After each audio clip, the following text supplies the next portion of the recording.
Everybody and welcome back to SK1AKS and we're back again with the syllabus of JEE and NEET and today what we are going to cover about is heat and temperature. तो आज हम लोग heat and temperature in one shot again cover करेंगे since ये है एक part of thermodynamics. But let me tell you कि thermodynamics कोई specific chapter नहीं बल्कि an entire branch of physics है जिसे हम लोग 2 या 3 chapters में cover करेंगे. So first of all beginning with defining what are heat and temperature. And उसके बाद हम लोग काइनेटिक थ्योरी ऑफ गैसेस यानी कि thermal properties of matter and laws of thermodynamics भी डिस्कस करेंगे. थर्मोडायनेमिक्स के बेसिकली 3 लॉज होते हैं. कुछ लोग एक 4th लॉ की भी बात करते हैं, the 0th law of thermodynamics, the 1st law of thermodynamics and the 2nd law of thermodynamics. And some text books will also show you that there is even a 3rd law of thermodynamics. लेकिन ये जो first law है, I mean actually the 0th law of thermodynamics. Why has it been named such? क्योंकि जब 0th law discover किया गया था only later after few decades it was found कि ये first law and second law में भी बहुत हेल्पफुल है. That is the reason since it is common to both इसे 0th law of thermodynamics name किया गया. First of all in this video हम लोग 0th लॉ को डिफाइन कर लेंगे, really simple law. First law and second law की बात फर्दर वीडियोस में होगी. So this is the chapter of heat and temperature. तो पहले तो हम लोग डिस्कस कर लेते हैं what are heat and temperature. Starting with temperature. Temperature आपने पहले से पढ़ा होगा कि ये हमें सेंसेशन देता है या फिर हमें बताता है कि कितना, अगर इसे न्यूमेरिकल वैल्यूज असाइन किया जाए तो कोई भी ऑब्जेक्ट कितना गर्म या फिर कितना ठंडा है. So what temperature basically tells कि हाउ हॉट या फिर कोल्ड एन ऑब्जेक्ट इज. ये हमें टेम्परेचर बताता है. कुछ लोग कंफ्यूज होते हैं the same thing with heat की हीट भी हमें यही बताता है. हो सकता है ऐसा कुछ होता होगा कि temperature gives a numerical value, well heat something might be difference और दे माइट बी सेम. लेकिन एक्चुअल में that is the difference between heat and temperature. Difference between heat and temperature कुछ ऐसा है कि टेम्परेचर हमें किसी specific state of A system के बारे में बताता है. दैट इज कि एट ए स्पेसिफिक इंस्टेंट या फिर एट ए स्पेसिफिक स्टेट ये सिस्टम कितना गर्म या फिर कितना ठंडा है. वाइल हीट हमें बताता है या फिर हीट एनर्जी हमें ये बताती है कि जब इस स्टेट में चेंज होता है, ये सिस्टम इस स्टेट से दूसरे स्टेट में जाता है, तब कितनी एनर्जी चेंज हुई है जिससे ये ऑब्जेक्ट और ठंडा या फिर गर्म हुआ हो और समथिंग लाइक दैट. तो वो जो हमारी एनर्जी होती है वो हीट एनर्जी होती है. So remember not to be confuse. Heat energy किसी भी ऑब्जेक्ट में या फिर सिस्टम में कंटेन्ड एनर्जी नहीं होती है, बल्कि ये वो एनर्जी होती है जो कि चेंज करती है, किसी भी सिस्टम में ऐड होती है या फिर उससे निकाली जाती है in order to change the state of a system या फिर the temperature of the system. Heat की बात और भी हम लोग करेंगे but first of all let's go with temperature. ये हमें सेंसेशन देता है कि कितना गर्म या ठंडा कोई भी ऑब्जेक्ट है. But even senses can be deceived. That's why इसे हम लोग न्यूमेरिकल वैल्यूज असाइन करते हैं. टेम्परेचर को हम लोग लेटर कैपिटल टी से डिनोट करेंगे एंड इसकी जो वैल्यूज इसकी जो हमारी नॉर्मल वैल्यू होती है, पहले टेम्परेचर का ना जो स्टैंडर्ड लिया जाता है यूनिट, इससे केल्विन लिया जाता है. The SI unit for temperature is Kelvin, जैसे कैपिटल के से रिप्रेजेंट करेंगे. एंड उसके अलावा there are some also other kinds of say systems of unit like there is the centigrade system जिसे डिग्री सेल्सियस में मेजर किया जाता है. Along with that, British side में there are also others like Fahrenheit. There is the Fahrenheit system जिसे degree Fahrenheit में measure किया जाता है. But remember never to be confused. This is degree Celsius and degree Fahrenheit. लेकिन कभी भी you cannot say degrees Kelvin. That is only Kelvin. SI unit Kelvin है. Most of the part में हम लोग Kelvin से मेजर करते हैं. कहीं कहीं आप देखोगे and in fact almost everything in everyday life centigrade में यूज होता है. वाइल ब्रिटिश साइड में that is use the USA and all sides, यहाँ पे आज भी फ़ारेनहाइट का सिस्टम यूज होता है. सो इन वेस्टर्न कंट्रीज तो फ़ारेनहाइट आप बहुत ज़्यादा यूज में नहीं देखोगे. सो मेनली ये दोनों मोस्ट यूजफुल हैं as studying in the syllabus and the most useful of them all three while studying your academics is of course kelvin system. अब हम लोग देख लेते हैं कि इन्हें क्या चेंज कैसे किया जाता है from one system of units to another system of units. तो इन्हें चेंज करने के लिए ना एक्चुअल में डिफरेंट काइंड ऑफ से एक्सपेरिमेंट्स के अकॉर्डिंग इन्हें वैल्यूज असाइंड होती हैं कि this amount of temperature is so many kelvin या फिर सो मेनी डिग्री सेल्सियस या फिर so many degree Fahrenheit. But as ये वीडियो वन शॉट है, will not go into very much detail. I will tell you कि जो difference होता है टेम्परेचर का वो kelvin scale and centigrade scale में हमेशा सेम होता है। यानी कि अगर आपके पास एक ऐसा सिस्टम है जिसका टेम्परेचर चेंज हो रहा है by an amount delta T, तो ये जो टेम्परेचर चेंज में जो डिफरेंस होगा, remember I am not talking about the temperature, लेकिन ये जो डिफरेंस होगा बिटवीन द यूनिट्स ये केल्विन एंड सेंटीग्रेड का हमेशा सेम होगा। तो अगर इस सिस्टम का टेम्परेचर 2 केल्विन के अमाउंट से चेंज हो रहा है तो इसका ये जो भी हमारा we are defining on centigrade scale ये भी 2 डिग्री सेल्सियस होगा, they are the same thing, तो हमेशा चेंज होगा। So 2 Kelvin is equivalent to 2 degree Celsius का change, but they are not exactly equal, क्योंकि जब एक specific instant state of system की बात होती है 2 Kelvin isn't equal to 2 degree Celsius. जब हम इस सिस्टम के स्टेट या टेम्परेचर को चेंज कर रहे हैं, so rather than writing 2 degree Celsius we prefer writing 2 Celsius degrees, जो कि ये हमें बता रहे हैं कि 2 डिग्री सेल्सियस से हमारे ये सिस्टम की टेम्परेचर चेंज हो रहा है। अब इन्हें एक्चुअल में डिफाइन कैसे करते हैं, that is 273.15 the number that you have to remember. कोई भी टेम्परेचर आपके पास है अगर केल्विन में है, सो अगर आपको वहां से सेल्सियस में अगर टेम्परेचर चाहिए, all you have to do the temperature in kelvin plus 273.15। ये हमारा फर्स्ट कन्वर्जन हो गया जो कि बहुत ही ज्यादा यूज होगा while working with Kelvin and centigrade system। इसके अलावा हम लोग फ़ारेनहाइट एंड सेंटीग्रेड के लिए भी देख लेंगे, बट रिमेंबर इस इक्वेशन को कुछ ऐसे डिफाइन किया गया है क्योंकि इनका डिफरेंस हमेशा सेम होता है एंड 273.15 केल्विन को हम लोगों ने 0 डिग्री सेल्सियस ले लिया है। 0 डिग्री सेल्सियस यानी कि the freezing point of water, उस लेवल पे जिस लेवल पे वाटर फ्रीज हो जाते हैं, जिस टेम्परेचर पे लिक्विड वाटर फ्रीज हो जाता है, या फिर जो फ्रोजन वाटर यानी कि आइस क्यूब है वो भी मेल्ट होके लिक्विड वाटर फॉर्म कर लेती है, they are equivalent temperature, same temperature पे ये होता है।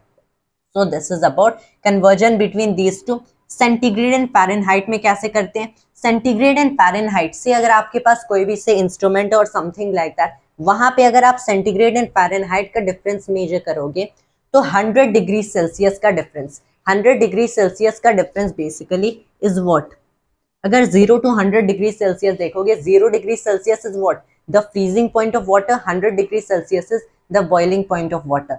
This isn't equivalent to 100 degree Fahrenheit on the Fahrenheit scale. Instead it is something like an another value.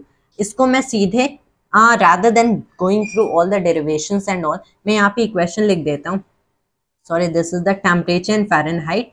This is equivalent to 9/5 times the temperature in Celsius plus में 32। ये होता है हमारा conversion from Celsius to Fahrenheit. यहीं से अगर आप देख लो तो आप इसमें इंटरचेंज भी कर सकते हो for finding out the temperature in Celsius from the temperature given in Fahrenheit system.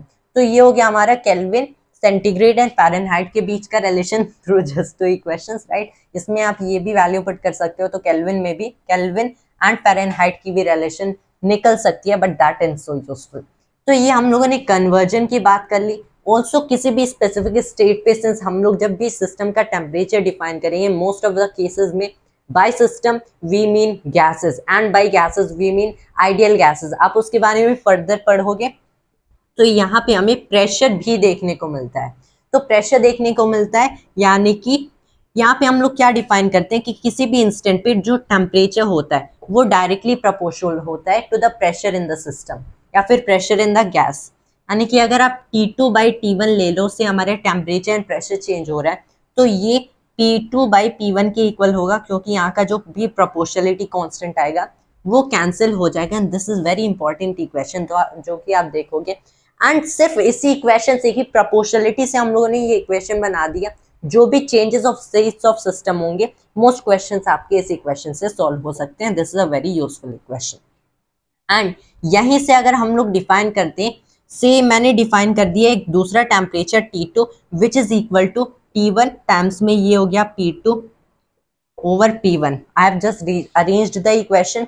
तो यहाँ पे हम लोग बेसिकली क्या कर सकते हैं, ये जो first temperature and first pressure है इसकी कोई भी हम लोग वैल्यू असाइन कर सकते हैं, कोई भी natural standard value to define another temperature.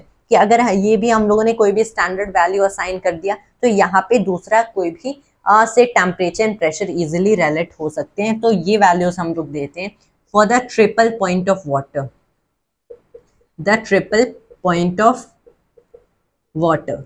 Triple point of water एक ऐसी कंडीशन होती है फॉर वाटर जहां पे, रिमेंबर, जहां पे सारे थ्री फेजेस ऑफ वाटर, सारे three states of water, solid, liquid and gas को एग्जिस्ट कर सकते हैं। यानी कि इस टेम्परेचर पे, इस स्टेट में, इस प्रेशर एंड टेम्परेचर के साथ जो भी थ्री स्टेट्स ऑफ वाटर होंगे, सॉलिड, लिक्विड, गैस, तीनों साथ में एग्जिस्ट कर सकते हैं। So there is an phase equilibrium between the three states. And ये किस टेम्परेचर पे होता है? अगर हम लोग इसकी टेम्परेचर की बात करें, सो दिस एट 273.16 केल्विन, जिसे हम लोग 0.01 डिग्री सेल्सियस के टेम्परेचर पे बोलेंगे। So there and a lot of difference, but it is still useful. Then the temperature at any specific value of pressure हम लोग कैसे डिफाइन करते हैं? दैट इज 273.16 टाइम्स में हो गया this P2 over the pressure at the triple point of water। ये equation भी बहुत यूजफुल है एंड इसी इक्वेशन से हम लोग केल्विन टेम्परेचर स्केल को डिफाइन करते हैं। तो ये हम लोगों ने टेम्परेचर की बात कर ली, Kelvin, centigrade and Fahrenheit systems, and that is all you need to know about units. उसके आगे let me pause the video and then will move on further to more in heat and temperature. So first of all let me rub all off. Okay, and now we are back once again and अब हम लोग discussion कर लेते हैं zeroth law of thermodynamics की। तो पहले तो what is zeroth law of thermodynamics? Zeroth law of thermodynamics again temperature को डिफाइन करता है। This is the zeroth law of thermodynamics. ये एक्चुअल में टेम्परेचर को डिफाइन नहीं करता बल्कि एक ऐसे स्टेट की बात करता है which is called thermal equilibrium. Thermal equilibrium एक ऐसा स्टेट है, थर्मल इक्विलिब्रियम बेसिकली एक ऐसा स्टेट होता है जब दो बॉडीज के पास सेम टेम्परेचर होता है। क्योंकि you might have noticed it something like say आपके पास यू नो कि हीट फ्लो करती है फ्रॉम अ हायर टेम्परेचर वाली body to a lower temperature वाली body. Something like say you have a tea in a cup, तो उसकी जो भी सराउंडिंग एयर होती है ना, ग्रेजुअली क्या होता है कि उस टी का टेम्परेचर लो हो जाता है, that is the T becomes less hot and वो जो सराउंडिंग एयर होती है दैट बिकम्स हॉटर। इसका मतलब इसका टेम्परेचर इंक्रीज हो जाता है। दैट मीन्स कि हीट हमेशा फ्लो करती है from higher body to lower body temperature, तो higher temperature to lower temperature, this is always. And अगर हमें लोअर टेम्परेचर से हायर टेम्परेचर चाहिए, सो आई वुडंट से कि it is completely like impossible, लेकिन फिर इसमें हमको एक्सटर्नल मैकेनिकल वर्क करना पड़ेगा जिसकी डिस्कशन हम लोग further second law of thermodynamics में करेंगे। तो ये होगा कि हीट हमेशा नेचुरली फ्लो करती है हायर टेम्परेचर से लोअर टेम्परेचर पे।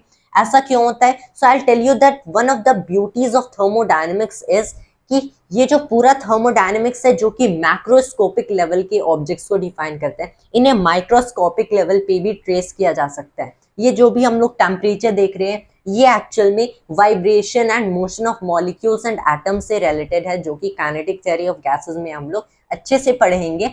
एंड ये जो हाई टेम्परेचर से लोअर टेम्परेचर से ये भी जो भी बॉडीज कोलाइड कर रही हैं इनकी काइनेटिक एनर्जी है। तो जब दो बॉडीज को हम लोग अटैच करेंगे, कांटेक्ट में रखेंगे, तो इनके motion of different molecules and atoms की वजह से यहाँ पे कॉलिजन्स होगा, जिससे ट्रांसफर ऑफ काइनेटिक एनर्जी होगी एंड हायर टेम्परेचर से लोअर टेम्परेचर में ट्रांसफर ऑफ काइनेटिक एनर्जी होगी, जिसकी वजह से यहाँ पे हीट फ्लो कर रही है।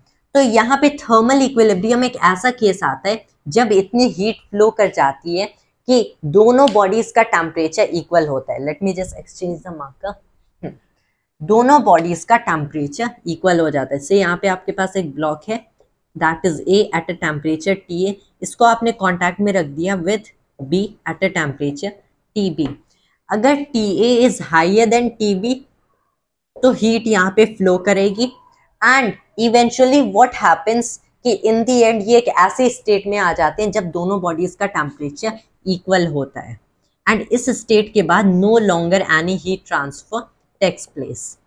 फिर they are in a special kind of equilibrium जिसे हम लोग थर्मल इक्विलिब्रियम कहते हैं। तो वही zeroth law of thermodynamics thermal equilibrium के बारे में कुछ बताता है कि अगर आपके पास यहाँ पे A है एंड यहाँ पे B है, अगर ए एंड बी सेपरेटली एक दूसरे से थर्मल इक्विलिब्रियम में हैं एंड उसके अलावा बी और सी भी थर्मल इक्विलिब्रियम में है, इसका मतलब ए और सी भी थर्मल इक्विलिब्रियम में है। अब very simple, very logical and very intuitive law, that is the zeroth law of thermodynamics, कि ये दोनों थर्मल इक्विलिब्रियम में, साथ में ये इसके साथ भी थर्मल इक्विलिब्रियम में, मतलब ए एंड सी भी थर्मल इक्विलिब्रियम में है, मतलब इन तीनों के टेम्परेचर्स इक्वल होंगे। इन्हें एक्सपेरिमेंट से फाइंड आउट किया गया है, but as this is a one shot video so I won't go in very much detail. That is zeroth law of thermodynamics. इतने इसके साथ ये जीरोथ लॉ खत्म हो गया। Now let's discuss about volume expansion. Volume expansion या फिर thermal expansion, not directly volume, अब हम लोग थर्मल एक्सपेंशन देख लेते हैं। एक्चुअल में क्या होता है कि जब हम लोग किसी भी ऑब्जेक्ट में हीट ऐड करते हैं या फिर उसका टेम्परेचर इंक्रीज करते हैं, सो टू से in the language of the temperature, तब वो ऑब्जेक्ट एक्सपैंड करता है। कोई भी ऑब्जेक्ट है आपके पास, उसका टेम्परेचर इंक्रीज करो तो वो एक्सपैंड करता है। यहाँ पे तो अगर हमारे पास एक रॉड है, एक मेटलिक रॉड जिसकी इनिशियल लेंथ गिवन है, से हमारी इनिशियल लेंथ कुछ भी गिवन एज एल नॉट, इसको एल नॉट ले लेते हैं। जब मैंने इसका टेम्परेचर इंक्रीज किया तो ये क्या करेगा, ये एक्सपैंड करेगा by an amount delta L. तो अब इसकी लेंथ क्या हो गई, L naught plus delta L. यहाँ पे टेम्परेचर टी था, यहाँ पे टी प्लस डेल्टा टी हो गया। ये एक्सपैंड करेगा, इसकी टेम्परेचर मैंने ड्रॉप किया तो ये कॉन्ट्रैक्ट करेगा। यही होता है, दैट इज थर्मल एक्सपेंशन या फिर थर्मल कॉन्ट्रैक्शन। तो यहाँ पे अगर लीनियर एक्सपेंशन हो रहा है, मतलब एक लीनियर डायमेंशन इंक्रीज या डिक्रीज हो रही है, तो ये जो भी चेंज इन लेंथ है ये हम लोग डिफाइन करते हैं कि ये प्रपोर्शनल होती है इस रॉड के ओरिजिनल लेंथ से, एंड एज वेल एज ये रॉड किस मटेरियल का बना है, एज वेल एज आपने टेम्परेचर कितना चेंज किया। Obviously that is very logical. तो इसको हम लोग डिफाइन कर लेते हैं प्रोपोर्शनलिटी कांस्टेंट अल्फा से, times L not times delta T. This is the change in length of a rod, delta T amount से चेंज हुआ है, temperature L not is the initial length. ये जो अल्फा है this is called the coefficient of linear expansion, यानी कि अगर linear expansion हो रहा है, एक ही dimension of the object change हो रहा है due to the change in temperature, तो ये हमारा एक कोफिशिएंट आता है जो कि डिफरेंट मटेरियल्स के लिए डिफरेंट होता है। तो ये तो हम लोगों ने देख लिया about coefficient of linear expansion. Final length L कितनी होगी, obviously L plus delta L, जो कि यहाँ से sorry L naught plus delta L, L not common ले लिया, सो this is L not times 1 plus alpha delta T. This is the final length of any object. इसी के similar हम लोग एरियल एक्सपेंशन भी डिस्क्राइब कर सकते हैं, but will not go for that, what will go for, क्योंकि ये तो इजीली हो सकता है कि अगर हमें linear expansion we have actually understood, तो areal expansion is just the same thing except कि हमें 2 टाइम्स ये इक्वेशन अप्लाई करने होंगे। रादर हम लोग क्या डिस्कस करते हैं, इस वॉल्यूम एक्सपेंशन, क्योंकि सर्टेन क्वांटिटीज जो कि स्पेशली फ्लूइड्स होते हैं उनके चेंज इन टेम्परेचर के साथ कोई भी स्पेसिफिक डायमेंशन हम लोग नहीं डिस्क्राइब कर सकते टू बी चेंजिंग। ओवरऑल जो चेंज होता है वो उनका टेम्परेचर चेंज होता है। So in a similar way defining to this, हम लोग डेल्टा वी डिफाइन करते हैं as beta times v naught times delta v. यहाँ पे बेटा एक कोएफिशिएंट है which is called the coefficient of volume expansion, v naught is the initial volume, delta t is the change in temperature. So this is ये beta हो गया हमारा coefficient of volume expansion. And अगर हम यहाँ पे rather we are trying to really work out with the equation, since हमें पता है वॉल्यूम इज व्हाट, कि हम लोगों ने 3 टाइम्स यही इक्वेशन अप्लाई कर दिए, that is the volume expansion. तो विल गेट टू नो कि जो बेटा कोएफिशिएंट ऑफ वॉल्यूम एक्सपेंशन होता है that is 3 times the coefficient of linear expansion. तो आपको लीनियर एक्सपेंशन का पता है, आप इजिली बेटा निकाल सकते हो, so simple. And that is areal expansion के लिए जो कोएफिशिएंट होता है दैट इज 2 टाइम्स अल्फा, यानी कि 2/3 times beta. So beta is 2/3 times coefficient of areal expansion. कुछ आप बुक्स में देखोगे बेटा को कोएफिशिएंट ऑफ एरियल एक्सपेंशन कहते हैं and gamma is for coefficient of volume expansion, but we are not following that approach here. तो ये थर्मल एक्सपेंशन भी हो गया जिसकी वजह से बॉडी में स्ट्रेस एंड टेंशन भी डेवलप हो सकती है, and that is what we are going to cover next. And then first of all, for all that, let me rub all of it and then we'll proceed further. Alright, and now let's discuss जो कि thermal stress किसी भी object में develop होती है. सो first of all, since हम लोग जानते हैं ये रॉड जब इंक्रीज करेगा तो ऑब्वियसली इसकी लेंथ चेंज हो रही है due to the change in temperature, लेकिन रिस्टोरिंग फोर्सेस एक्ट करेगी, बट हो सकता है the temperature difference is great enough कि स्टिल एक्सपैंड करे. क्या होगा कि अगर हम लोगों ने दोनों साइड से पाइवेट कर दिया एंड इसे एक्सपैंड नहीं करने दिया, right, we are just applying the equal amount of opposite force so as to you can say stop this kind of thermal expansion. तो उसमें कितना अमाउंट का स्ट्रेस डेवलप होगा? वेल, उस स्ट्रेस को हम लोग बोलते हैं F divided by A equals minus Y alpha delta T. Y is the Young's modulus of the material. ये भी इक्वेशन बहुत ही हेल्पफुल है. इसकी अगर आपको डेरिवेशन चाहिए so derivation is very nice and I really like this equation की derivation very much. All you have to do कि आपको बस एज्यूम करना है कि एक्सपैंड कर रहा है एंड आपको निकालना है कि ये कितना एक्सपैंड करेगा with this change in temperature delta T. And जब ये एक्सपैंड करे फिर आपको ये सोचना है कि एक्सपैंड कर गया डेल्टा एल अमाउंट से, फिर इसे हम लोग कॉन्ट्रैक्ट कर रहे हैं by a force of F on a cross sectional area A, right. फिर जब हम लोगों ने ये फोर्स लगाई, ये वापस ओरिजिनल लेंथ पे आ गया. दिस इज जस्ट इक्विवेलेंट कि हम लोगों ने इसे एक्सपैंड करने ही नहीं दिया by applying the same amount of force on the same cross sectional area. आप दोनों फिर क्या करना है, basically says that then the total change in length is 0. तो 1 by 1 इसकी चेंज इन लेंथ निकालो due to the different forces. एक due to the temperature change, दूसरा due to this force we are applying. उसे 0 से equate करोगा and आपको finally ये इक्वेशन मिल जाएगा. So that is thermal stress produced in such kind of rod. यहाँ पे वॉल्यूम के लिए भी देख सकते हैं, but that wouldn't be very convenient. वहाँ पे रादर प्रेशर भी डिफाइन हो सकता है in place of stress, that is F/A. अब हम लोग water is actually very interesting substance जब हम लोग thermal stress and thermal expansion की बात करें, क्योंकि जो वाटर है ना, जब तक इसका टेम्परेचर 0 डिग्री सेल्सियस से 4 डिग्री सेल्सियस होता है, इस रेंज में, नॉट फॉर ऑल रेंजेस, जब तक वाटर का टेम्परेचर इस रेंज में होता है तब वाटर के लिए जो कोएफिशिएंट ऑफ वॉल्यूम एक्सपेंशन है ये नेगेटिव होता है.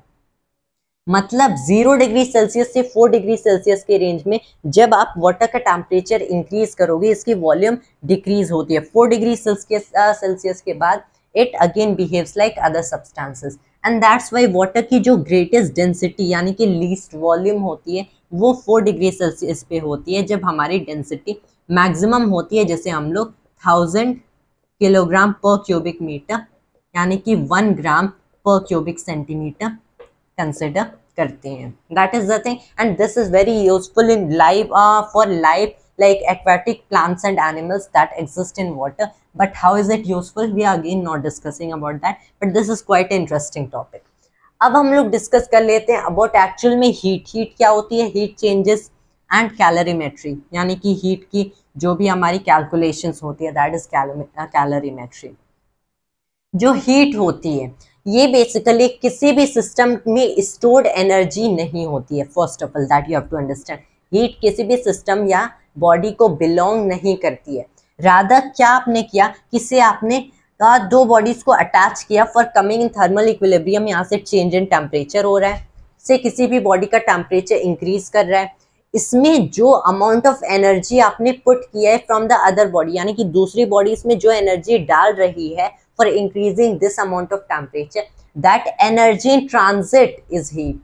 Heat is the changed energy, exchanged energy. तो किसी भी सिस्टम में जब हीट फ्लो कर रहे हैं, यानी कि उसकी एनर्जी, इंटरनल एनर्जी, एक्चुअल में इंटरनल एनर्जी सिस्टम को बिलोंग करती है, but heat is the change in this energy, यानी कि कितना एनर्जी आपने पुट किया या फिर टेक किया. जब इसमें हीट आप पुट कर रहे हो उस जिस केस में क्या होगा, टेम्परेचर इंक्रीज करता है. जब किसी भी सिस्टम से हीट ले रहे हो तो टेम्परेचर डिक्रीज करता है. So heat can be positive and negative. Based on this we can put sign conventions. यहाँ पे हीट को Q से डिनोट करते हैं, चेंज इन टेम्परेचर है, तो यहाँ पे इसकी कैलकुलेशंस भी पॉसिबल है.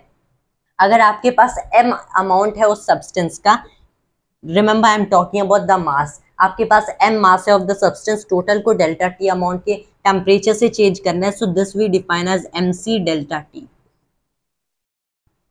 यहाँ पे ये जो C है This is a specific constant for that specific material, and this is called the specific heat. So mass times specific heat times change in temperature. आपको कितनी एनर्जी पुट करनी पड़ेगी for changing this amount of temperature, या फिर कितनी energy उससे लेनी होगी.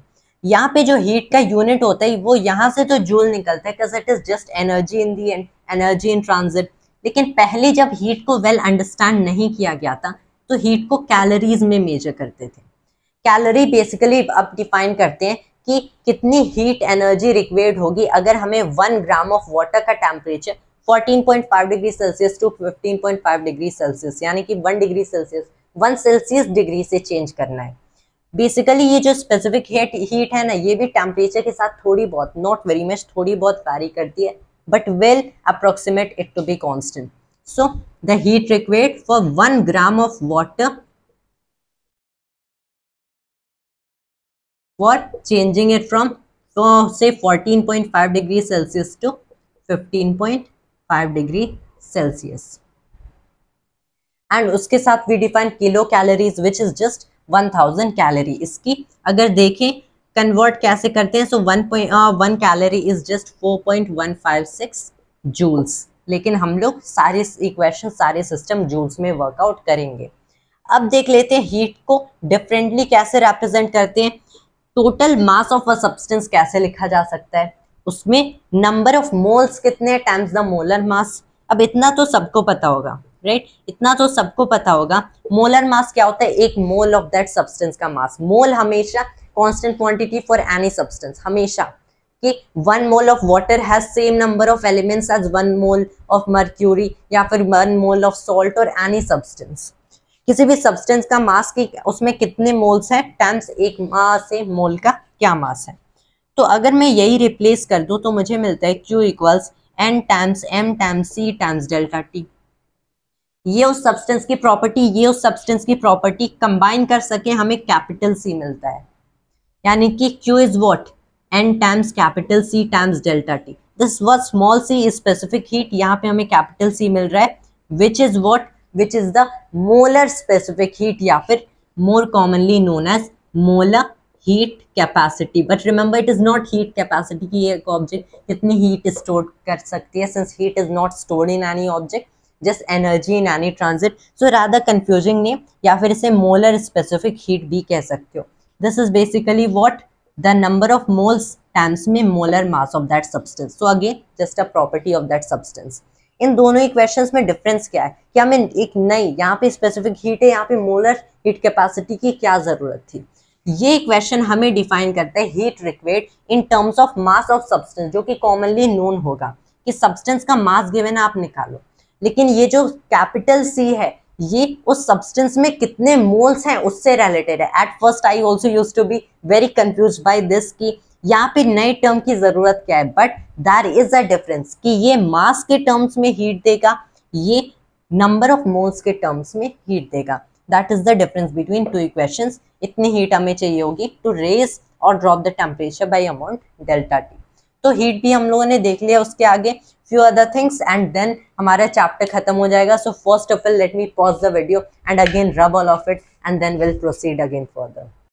Okay, and now we are back once again and अब हम लोग डिस्कस कर लेते हैं अबाउट फेज चेंजेस कि कैसे एनर्जी पुट करने से या फिर एनर्जी एक्सट्रैक्ट करने से बेसिकली सिर्फ टेम्परेचर चेंज नहीं होता बल्कि उसका स्टेट भी चेंज हो सकता है, फेज भी चेंज हो सकता है. से अगर आपके पास वाटर है, दैट इज लिक्विड वाटर है, अगर आपने लिक्विड वाटर को 0 डिग्री सेल्सियस पे रखा एंड ये लिक्विड वाटर जब 0 डिग्री सेल्सियस पे आएगा आपने क्या किया कि और उसका टेम्परेचर ड्रॉप करने की कोशिश की, यानी कि 0 डिग्री सेल्सियस से भी लो, तो यहाँ पे सीधे इसका टेम्परेचर ड्रॉप नहीं होगा बल्कि उसका टेम्परेचर वहाँ पे कांस्टेंट रह जाएगा. रादर उसकी फेज चेंज हो जाएगी, ये लिक्विड वाटर सॉलिड आइस में कन्वर्ट हो जाएगा. सेम थिंग हैपेंस कि आपने 100 डिग्री सेल्सियस से भी ऊपर वाटर को बॉईल किया, अब ये वेपर के फॉर्म में कन्वर्ट हो जाएगा. तो कुछ इन पॉइंट्स पे, कुछ in boiling and freezing points पे बेसिकली टेम्परेचर चेंज नहीं होते, फेज चेंजेस होते हैं. एंड उन फेज चेंजेस के बाद अगर आप एनर्जी पुट करो या फिर एक्सट्रैक्ट करो तब हमारे अगेन टेम्परेचर चेंजेस होंगे. तो इन फेज चेंजेस के लिए भी हमें हीट पुट करनी पड़ेगी या फिर एक्सट्रैक्ट करनी पड़ेगी. तो इसी के लिए हम लोग एक कांस्टेंट डिफाइन करते हैं, दैट इज कैपिटल L जिसे लैटेंट हीट कहा जाता है। ये बेसिकली डिफाइंड है एज हीट जो कि आपको पुट करना है या फिर एक्सट्रैक्ट करना है per unit mass of the substance, यानी कि एम मास से आपको एम अमाउंट का मास है जिसका आपको स्टेट या फिर फेज चेंज करना है, this is called phase transition या फिर फेज ट्रांसफर या फिर फेज चेंज। तो basically all you have to do, जितना हीट पुट करना है डिवाइडेड बाय में M, and this is a constant for every material, for different material different होगा, इसे लैटेंट हीट कहते हैं। सो दिस इज प्लस और minus L times M. Plus minus क्यों? क्योंकि एल तो पॉजिटिव होगा, दिस डिपेंड्स आप हीट डाल रहे हो या फिर निकाल रहे हो, उसी पे डिपेंड करेगा कि फेज कैसे चेंज हो रहा है। लाइक अगर आपने आइस में हीट पुट किया तो ऑब्वियसली वाटर फॉर्म होगा, लेकिन अगर वाटर से हीट रिमूव किया तो वहां से आइस फॉर्म होगा। दैट इज हीट पॉजिटिव भी हो सकती है, नेगेटिव भी। ये डिफरेंट केसेस में इसके डिफरेंट नेम है। Although this is latent heat, कभी कभी इसे लैटेंट हीट ऑफ वेपराइजेशन कहेंगे, यानी कि ये वो केस है जबकि जो लिक्विड वाटर होता है वो बॉईल कर जाता, वो इवेपोरेट करने लगता है एंड वहां पे वो क्या फॉर्म करेगा, वेपर फॉर्म करेगा, then this is latent heat of vaporisation. कुछ केसेस में इसे लैटेंट हीट ऑफ फ्यूजन कहेंगे, यानी कि दिस काइंड ऑफ केस जबकि या तो सॉलिड आइस में या फिर आइस सॉलिड में कन्वर्ट होगा। Latent heat of fusion and latent heat of vaporization different है for each and every specific material. ये हम लोगों ने कॉमन जनरल इक्वेशन यहाँ पे एक्सप्लेन कर दिया। Now let's move to next topic, heat of transfer कि कितने मेथड्स होते हैं हीट ट्रांसफर के। इसके बेसिक 3 मेथड्स होते हैं, conduction, convection and radiation. Starting with conduction, ये वो मेथड होता है जब दो ऑब्जेक्ट्स कांटेक्ट में है। आपके पास ये एक ऑब्जेक्ट है, आपने कांटेक्ट में रख दिया अनदर ऑब्जेक्ट के। Remember I am actually not putting them right away this way कि मैंने टोटली अटैच कर दिया, मैंने रॉड से कनेक्ट किया क्योंकि that's the basic situation we see, right. तो यहाँ पे ना बेसिकली क्या होगा कि मैंने दो ऑब्जेक्ट्स को रॉड से कन्वर्ट कर दिया, this is at higher temperature, this is at lower temperature, so hot and cold. तो यहाँ पे बेसिकली क्या होगा, ऑब्वियसली हीट ट्रांसफर होगी इस डायरेक्शन में, through the rod heat transfer होगी। तो जब एक्चुअल में फिजिकल कॉन्टैक्ट होता है, इस मोड ऑफ हीट ट्रांसफर को कंडक्शन कहते हैं।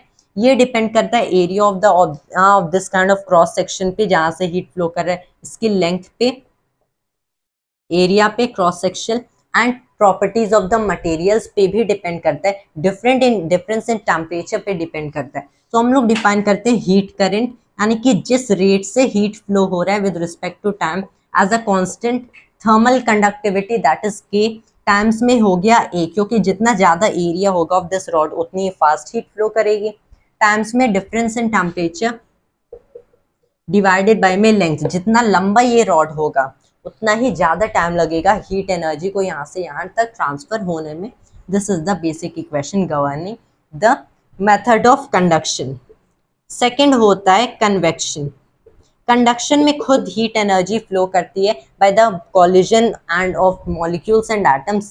कन्वेक्शन में बेसिकली क्या होता है कि एक मास खुद मूव करता है, यहाँ पे एक्चुअल में मास मोशन होता है, स्पेशली एक फ्लूइड का। यहाँ पे आप देखो से आपके पास एक कैंडल है, तो उसकी जो फ्लेम होती है, I am not really able to draw well candle, यहाँ पे कैंडल है, उसकी ये जो फ्लेम है इसे हम लोगों ने एक सरफेस पे रखा है, राइट। इसकी जो फ्लेम है ये सराउंडिंग एयर को हीट प्रोवाइड करती है। ये कौन सा मोड है, ये कन्वेक्शन है, कि जब खुद ये फ्लूइड या फिर कोई भी ऐसा ऑब्जेक्ट मूव करता है एंड उसके मास मोशन से हमारा हीट ट्रांसफर होता है, दैट इज कन्वेक्शन। लेकिन remember this is and so simple process, इसके लिए कोई क्वेश्चंस आपको सिलेबस में नहीं देखेंगे, that is all you need to know, इस पे कोई भी क्वेश्चंस नहीं बनेंगे। थर्ड इज इंपॉर्टेंट एंड ये होता है रेडिएशन, वो मोड ऑफ हीट ट्रांसफर जहां पे आपको हीट एंड वार्मथ मिलती है फ्रॉम द सन। कि यहाँ पे जो रेडिएशन होती है, कुछ रेज स्पेशली इलेक्ट्रोमैग्नेटिक रेज जो कि आप 12th क्लास में पढ़ोगे, ये खुद मूव करती है एंड इलेक्ट्रोमैग्नेटिक रेज या फिर वेव्स क्या कैरी करती हैं, हीट एनर्जी कैरी करती हैं। रेडिएशन से बेसिकली सारे ऑब्जेक्ट्स रेडिएट करते हैं, लेकिन जो भी फ्रीक्वेंसी से वो रेडिएट करते हैं, वेवलेंथ से रेडिएट करते हैं, वो फ्रीक्वेंसी हाई इनफ नहीं होती है, वो इंफ्रारेड फ्रीक्वेंसी होती है या फिर infrared as we can see, that is the thing. And इस वेवलेंथ को बेसिकली इंफ्रारेड वेवलेंथ कहते हैं। दैट इज द रीजन हमें सारे ऑब्जेक्ट से रेडिएशन नहीं मिलती। कुछ ऑब्जेक्ट्स बहुत ही हाई टेम्परेचर पे इतनी रेडिएशन एमिट करते हैं in the visible part of light spectrum जो कि human I sense and detect कर सकती है, दैट इज द रीजन वो ऑब्जेक्ट्स ग्लो करते हैं व्हाइल अदर्स डू नॉट। तो बेसिकली रेडिएशन कैसे गन होता है, रेडिएशन में जो हीट करंट हम लोग डिफाइन करते हैं, the area of the emitting surface जो कि रेडिएट कर रहा है, टाइम्स में constant which is emissivity, times में सिग्मा, टाइम्स में T power 4। Heat current is a sigma T power 4। E is what? E is emissivity, जो कि उस स्पेसिफिक ऑब्जेक्ट जो कि रेडिएट कर रहा है उसकी प्रॉपर्टी है। Sigma is a constant named as Stefan Boltzmann constant, जो कि एक यूनिवर्सल कांस्टेंट है। T is the absolute temperature, जैसे सिंपली टेम्परेचर को। तो एमिसिविटी डिफरेंट मटेरियल्स के लिए डिफरेंट है, सिग्मा सारे मटेरियल्स के लिए सेम है। Universal constant that is 5.67 into 10⁻⁻8। Units क्या है, यूनिट्स बेसिकली इसी क्वेश्चन से निकल जाएंगे, नो नीड, यूनिट्स यहाँ से यू कैन फाइंड आउट। तो ये हो गई हमारी स्टीफन बोल्ट्जमैन कांस्टेंट। से सारे ऑब्जेक्ट्स रेडिएट करते हैं, तो हो सकता है इसकी सराउंडिंग भी किसी स्पेसिफिक टेम्परेचर पे रेडिएट करे। एक्चुअल में ना टेम्परेचर की भी एक लिमिट होती है कि उससे बिलो टेम्परेचर नहीं जा सकती। 0 केल्विन, 0 डिग्री सेल्सियस यानी कि 273.15 केल्विन पॉसिबल है। 0 केल्विन से लो हम लोग कभी भी नहीं जा सकते। यहाँ पे सारा molecular motion in that specific substance, we can't say that it ceases, all the molecular motion ceases to exist, लेकिन यहाँ पे ना उस सिस्टम की मिनिमम एनर्जी बच जाती है। ये एनर्जी कभी भी जीरो नहीं हो सकती, molecular energy according to quantum mechanics, लेकिन मिनिमम एनर्जी, एंड हम लोग यहाँ तक पहुंच भी नहीं पाए। Rather we have I guess rather reached up to 10⁻⁻17 kelvin, लेकिन उससे बिलो नहीं, 0 केल्विन पे नहीं। तो यहाँ पे सिंस सारे ऑब्जेक्ट्स का एक डेफिनेट टेम्परेचर है, सारे ऑब्जेक्ट्स रेडिएट करेंगे, इसके सराउंडिंग्स रेडिएट करते होंगे, तो ये एनर्जी रेडिएट कर रहा है लेकिन उसके साथ एनर्जी एब्जॉर्ब भी कर रहा है। तो अगर इसके सराउंडिंग टेम्परेचर T सब S पे है, तो जो नेट हीट करंट होगी, क्योंकि ये एब्जॉर्ब भी कर रहा है, तो जो नेट हीट करंट यहाँ से बनेगी that is AE sigma bracket T⁴ - TS पे पावर 4। इतने अमाउंट से ये रेडिएट कर रहा है एंड इतने अमाउंट से ये इनहेरिट कर रहा है, ये अब्सॉर्ब कर रहा है, that is net heat current. ये बन गए, एंड इसी के साथ हमारा पूरा chapter of heat and temperature for JEE and NEET खत्म हो गया है। So that was a really wonderful thing कि हम लोगों ने पूरा chapter in one shot cover कर लिया। Will be coming up with further videos on things like kinetic theory of gases and laws of thermodynamics, but that was all for today. Thanks to all, जय हिंद, जय भारत।